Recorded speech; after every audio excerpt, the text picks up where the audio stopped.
Hi guys, how are you guys doing? I know I'm very chipper. I don't know why. Um, but I am, and when I am, I like to use all of it, all of it, all of it, because sometimes I have really bad days. So when I have good ones, I like to just soak it in and just thank God. Honestly, I do have the sniffles, so I might do this here and there. Honestly, really sorry. Usually I would cut it out because it looks gross, but I think I like myself now. And that includes just all the normal. I mean, I'm a person and sometimes you get the snuffles. Surprisingly, this is the end of August, meaning um, around the August September time, because our spring is way earlier than the rest of the countries because I live in the hottest place in the country, in my opinion, except Limpopo. Anyway, so winter kind of gets here, but it doesn't. And when other people start feeling the relief of not wearing so many jackets, we've already been wearing crop tops at that time. However, I don't know what it is about houses here. The houses still trap a lot of cold. I don't know why, because the sun is blaring outside. So if I went outside right now, I'd literally have to take off all my clothes. But where I live, like the houses, it's not just my house. Like I've been doing tutoring at my students' houses, and their houses are way colder than mine. So I don't know what that is. Anyway, so today I finally feel up to talking about what it's like going back to school in my 30s. If you didn't know, I'm 32. I barely talk about that because I don't know. I feel like I grew up very age defining, like in terms of by this age you should have this. And for the longest time I was on track based on societal expectations. And I mean that's a previous part of my life. And I'm thankful for that part of my life. I liked the structure, I liked, I guess, the expectations, but I think they are also the ones that made everything go off track for me, which is also fine. I feel like everything happened exactly the way it was supposed to happen. I have a tiny regret here and there, but I do feel like even those are part of what makes me me right now. So as we speak, my hair is drying. It's just better if I have this t-shirt on because then it won't drip all over me, which I absolutely can't stand. Yeah, so that's the thing about my hair. I'm trying a new product, so I'm hoping it'll be more moisturizing than my previous products. I really wish I also had someone to go to about my hair, but whatever. So I hope you can hear me. According to this, it's recording through my headphones. Yeah, so what has it been like going back to school at such an old age? Wait, let me sit. I'm just gonna be brutally honest. I know that looks like a pile of laundry, but it's clean. Which is weird that I feel the need to explain that. But anyway, what's it been like? Hmm. First of all, this is something that I've been wanting to do since my late 20s. I believe I was 26 when I wanted. No, it was 2019, so 6 years ago. Yeah, so it's been a while. So the first time I tried applying to do my PGCE, it got declined because of something minor. Like I think I was at UNISA, they said that I did not attach supporting documents, which is so crazy because it wouldn't have allowed the the application to go through without the supporting documentation. And who applies without supporting documentation? And trust me, that is not the reason that was given. It was just a flat out um, rejection.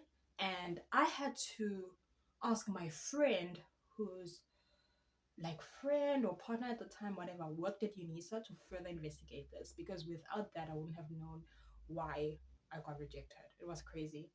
And then the following year, the program got scrapped altogether, which should have been a sign that maybe that wasn't the right time.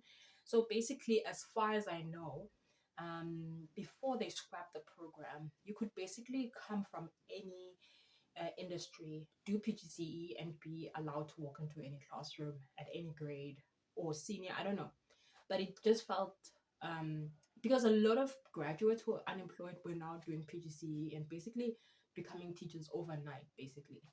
And when it was brought back up, now you have to study PGCE in your highest degrees school subject. I don't know how to explain that. So I studied accounting, so that's an actual school subject, which means that I can now study PGCE in the FET phase with accounting or in accounting or whatnot.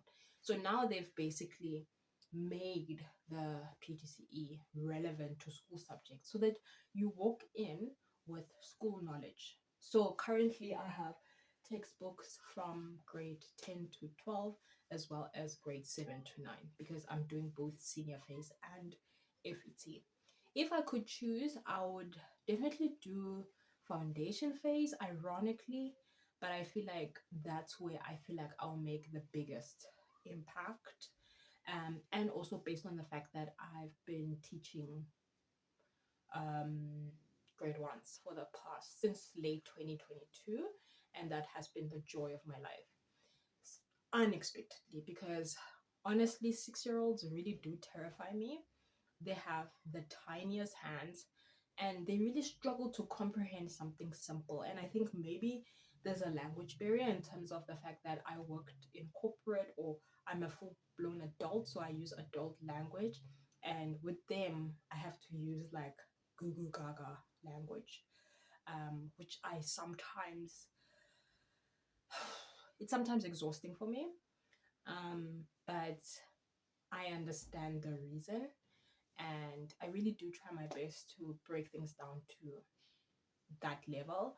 But at the same time, I also feel that there should be an expectation for them to reach a higher level, especially kids who don't speak English at home, which is totally fine. Um, I just think that growing up, I used to struggle with English a lot, not because of my teachers or anything like that. I think I just um my my home language at school was Afrikaans, and my first additional was English. So, as you can imagine, if your first additional was Afrikaans, did you speak Afrikaans well? And if the answer is no, then that's how badly I wasn't. That's how, oh, see, can't speak. Basically, I wasn't that good with English at English. All of a sudden, I can't speak English anymore. But anyway, I hope you get what I'm saying.